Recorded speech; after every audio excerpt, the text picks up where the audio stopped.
someone who, not just a senior, but a Hall of Famer. Yeah.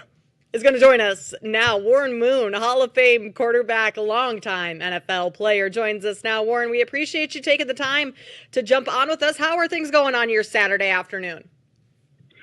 They're going pretty good. It's almost Mother's Day, and a lot of mothers are either out today, with their families, and there's going to be an even bigger day tomorrow for Mother's Day. So, yeah, it's a good weekend.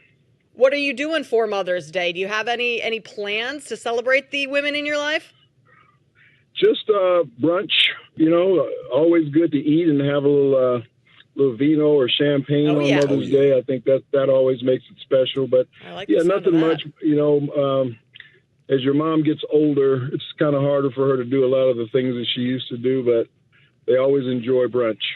Yeah, no doubt about that. And Warren, you're speaking my language right there, because that's part of the plans that I have for my wife and my mom. That's my plan going out with my mother-in-law tomorrow is brunch and some drinks. All right, Warren, let's get to the football aspect of this conversation. And the Titans drafting Cam Ward, #1 overall in this past NFL draft. And you did something really cool and really special that was unexpected, one from the Cam Ward side of things, where he had his introductory press conference, and that #1 jersey had been retired in the organization since you wore it and going back to 2006. But you unretired it in honor of Cam Ward and allowed him to rock #1, because that was previously his number at Miami. So what is it about Cam Ward for you that gave you the green light saying, yeah, this kid is deserving of wearing my former number? Well, there's a couple of things. First of all, he's from right down the road in Houston. He's about 40 miles from Houston, where he grew up, went to high school and all that. So, of course, I played in Houston. And then a lot of our journey, even though it wasn't the exact same, it was a lot of the same obstacles and the same perseverance that he went through, that he was told that he couldn't play quarterback at a very young age. And he just kept, his dad and himself just kept going to different camps all around the state of Texas and trying to prove himself. And he didn't get any offers out of high school. And he goes to Incarnate Word and he's able to attract the attention of Washington State. And he ends up transferring there and does very well. And then he goes on to Miami, and the rest is history. So he had quite a journey as far as proving to people that he could play the position. A lot of the things that I went through, the same thing. So because of our similarity in journey, proximity to where we played our football and all those different things, and he wore the #1, that's what made it easy for me to do. And then you look at the young man himself. He's just a very grounded person, very close with his family. He's had a long-time girlfriend. So he's really grounded, and I think he's going to do very well at the pro level because of what he's gone through, and then the supporting cast that he has around him.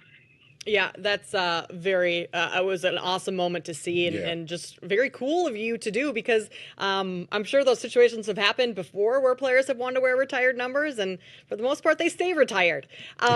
Warren, do you plan to continue being a mentor of sorts to Cam Ward throughout his career?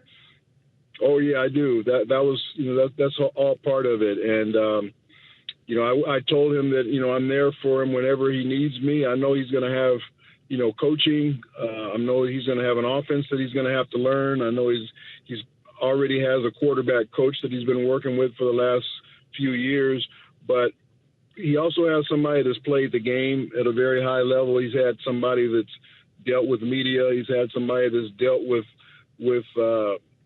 any of the other things that he might deal with as an African-American quarterback, that he can bounce things off with me. So I'm going to be there for him, no question about it. And I think the more mentors you can have around you, the more advice you can have around you to make your infrastructure that much stronger, I think the better it makes the transition for you going from college football to the NFL. Yeah, no doubt, Warren, and be able to have you as a resource, someone that's done it at the highest level and has had so much success in a Hall of Fame career, I think will only serve as a massive benefit for Cam Ward. And he's only 22, and he said, before the draft process, he wasn't too familiar on your game. And you get that, right? I mean, just a way different era from when you played, and he's a younger guy.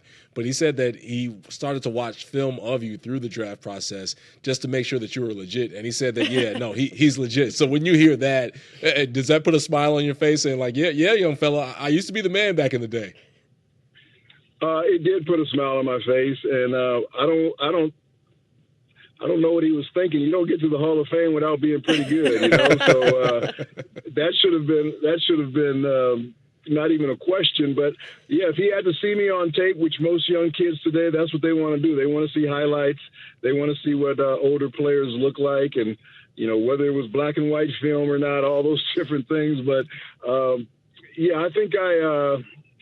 I think I convinced him that I was a pretty good quarterback at one time, and I think because of that, I'll have his ear just a little bit closer.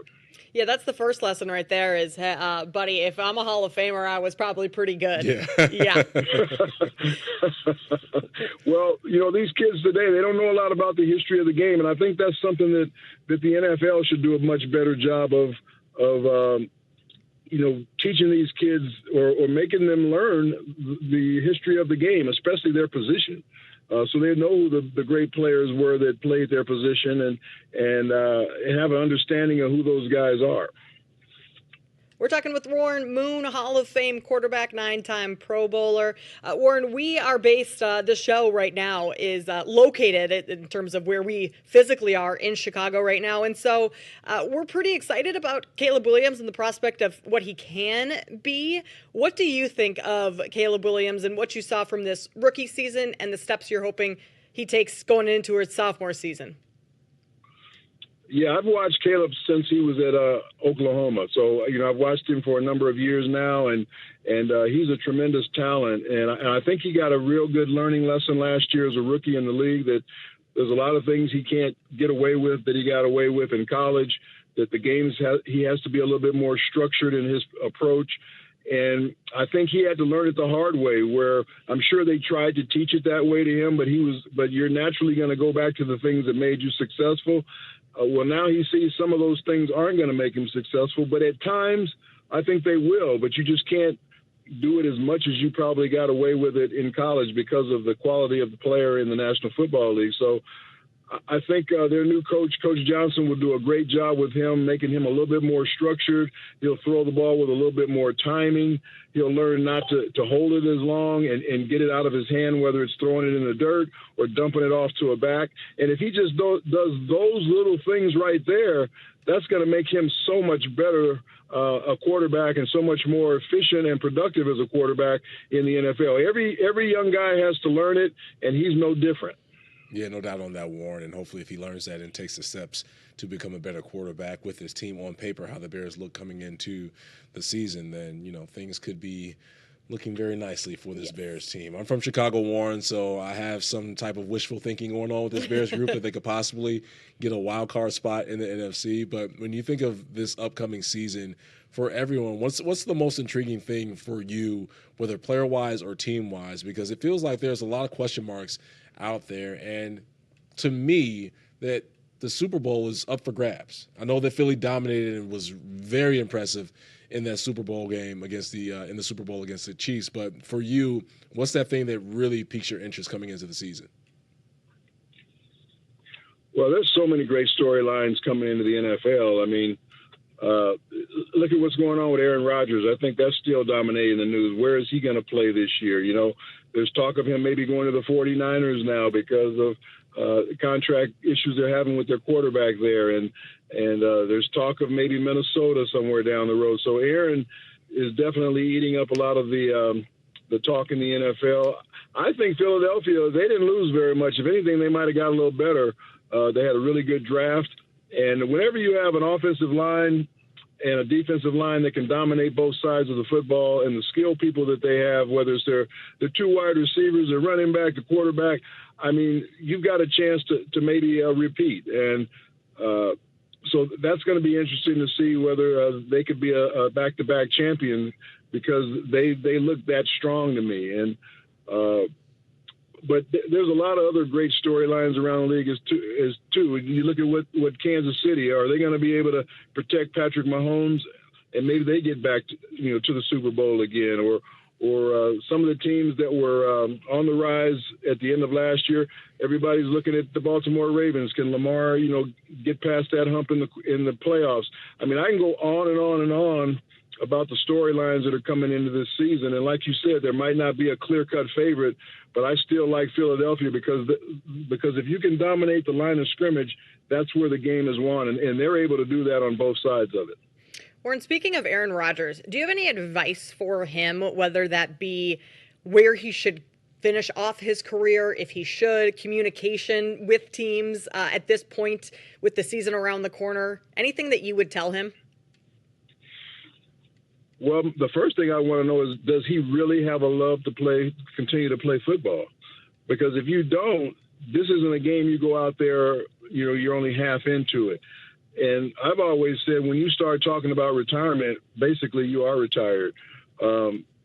And he's been talking about whether he's going to retire or not. So that's a big question mark to me. Does he still have the burning desire to play? Does he have the burning desire to keep training and getting himself ready to play the season like he has in past years? That would be my biggest question to him. How much do you want to play football? How much do you still love it?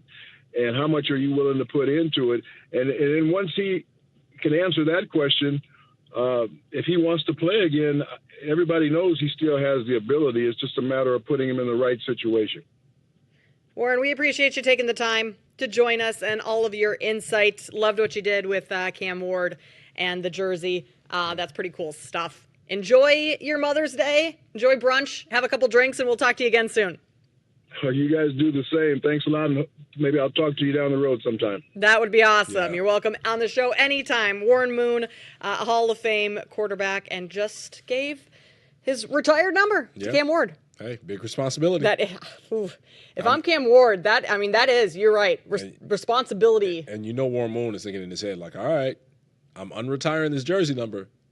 You better get to it, young man.